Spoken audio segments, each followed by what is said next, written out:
Fear has become an all too prevalent quality in American political discourse.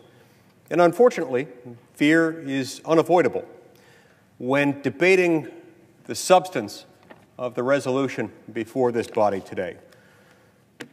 That is climate change, socialism, and the Green New Deal. On entering this debate, I have a little fear in my heart as well. But, Mr. President, my fear at this moment may be just a little different than that of some of my colleagues. Unlike some of my colleagues, I'm not immediately afraid of what carbon emissions unaddressed might do to our environment in the near-term future, or our civilization, or our planet in the next few years. Unlike others, I'm not immediately afraid of what the Green New Deal would do to our economy and our government. After all, this isn't going to pass. Not today, not anytime soon, certainly. Rather, after reading the Green New Deal, I'm mostly afraid of not being able to get through this speech with a straight face. For Mr. President, I rise today to consider the Green New Deal with the seriousness it deserves. This is, of course, a picture of former President Ronald Reagan naturally firing a machine gun while riding on the back of a dinosaur. You'll notice a couple of important features here. First of all, the rocket launcher strapped to President Reagan's back, and then the stirring, unmistakable patriotism of the Velociraptor holding up a tattered American flag, a symbol of all it means to be an American.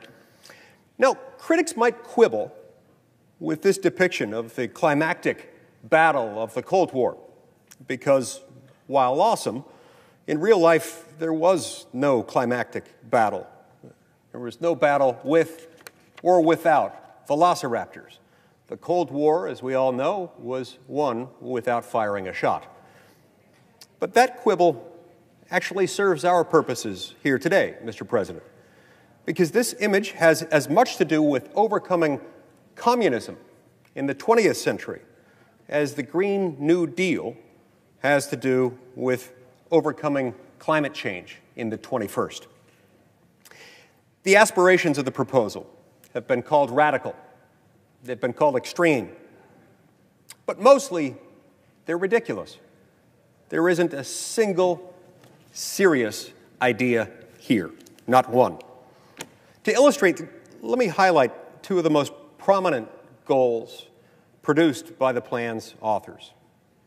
Goal number one, the Green New Deal calls essentially for the elimination of airplanes. Now, this might seem merely ambitious for politicians who represent the densely populated northeastern United States. But how is it supposed to work for our fellow citizens who don't live somewhere between Washington, D.C. and Boston? In a future without air travel, how are we supposed to get around the vast expanses of, say, Alaska during the winter? Well, I'll tell you how. Tauntauns, Mr. President. This is a beloved species of reptomammals, native to the ice planet of Hoth. Now, while perhaps not as efficient in some ways as airplanes or as snowmobiles, these hairy bipedal species of space lizards offer their own unique benefits. Not only are tauntauns carbon neutral, but according to a report a long time ago and issued far, far away, they may even be fully recyclable and usable for their warmth, especially on a cold night. What about Hawaii? Isolated 2,000 miles out into the Pacific Ocean. Under the Green New Deal's effective airplane prohibition, how are people there supposed to get to and from the mainland? And how are they supposed to maintain that significant portion of their economy that's based on tourism? At that distance, swimming would, of course, be out of the question, and jet skis are notorious gas guzzlers. No, all residents of Hawaii would be left with is this. This is a picture of Aquaman, a superhero from the undersea kingdom of Atlantis, and notably here, a founding member of the Super Friends. I draw your attention, Mr. President, to the 20-foot impressive seahorse he's riding. Under the Green New Deal, this is probably Hawaii's best bet. Now, I'm the first to admit that a massive fleet of giant, highly trained seahorses would be cool. It would be really, really awesome. But we have to consider a few things. We have no idea about scalability or domestic capacity in this sector. The last thing we want is to ban all airplanes and only then find out that China or Russia may have already established strategic hippocampus programs designed to cut the United States out of the global market. Mr. President, we must not allow and cannot tolerate a giant seahorse gap. Goal number 2. The Green New Deal anticipates the elimination of all cows. Talking points released by the sponsors of the resolution the day it was introduced cited the goal of, quote, fully getting rid of, and I'll paraphrase a little bit here, flatulating cows. Now, Mr. President, I share their concern. But honestly, I think you've got to remember that if they think the cows smell bad, just wait till they get a whiff of the seahorses. But back to the cattle. I've got a chart to illustrate this trend. As you can see, Mr. President, on the left, these little cows represent the bovine population of America today. On the right is the future population under the Green New Deal. We would go from about 94 million cows to 0 cows. No more milk, no more cheese, no more steak, no more hamburgers.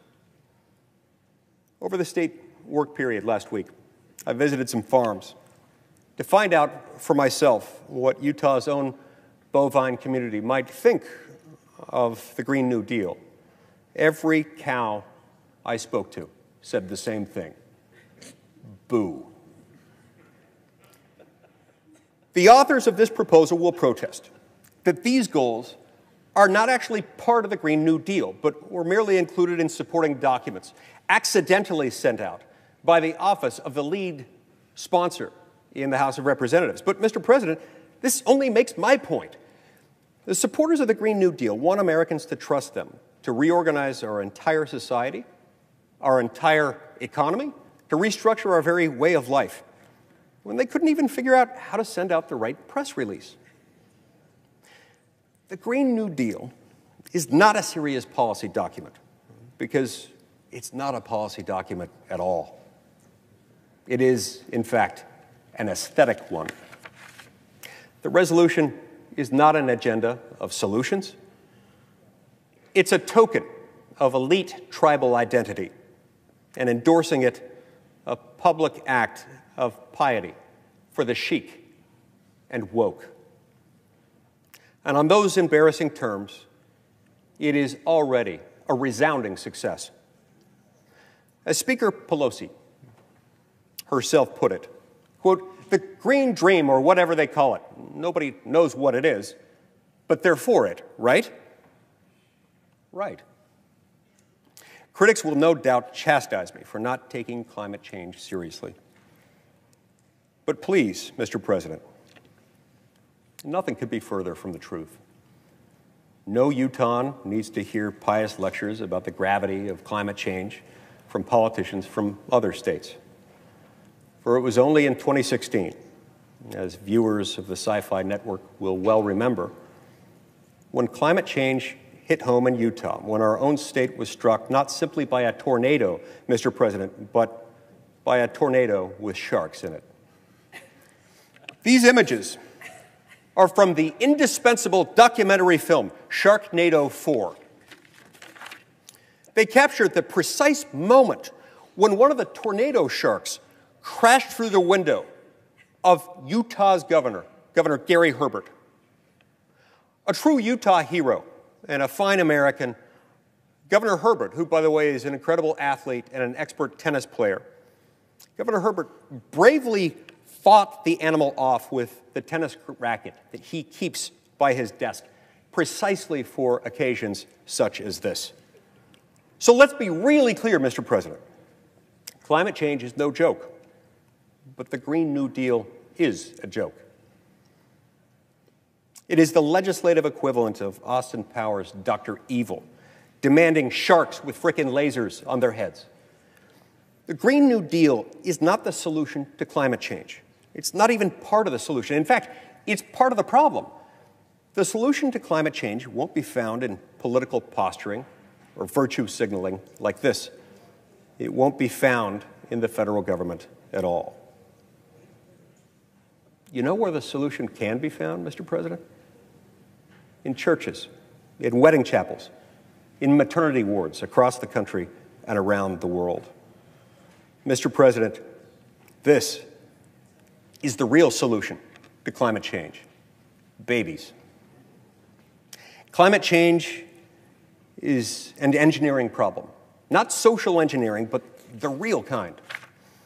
It's a challenge of creativity, ingenuity, and most of all, of technological innovation.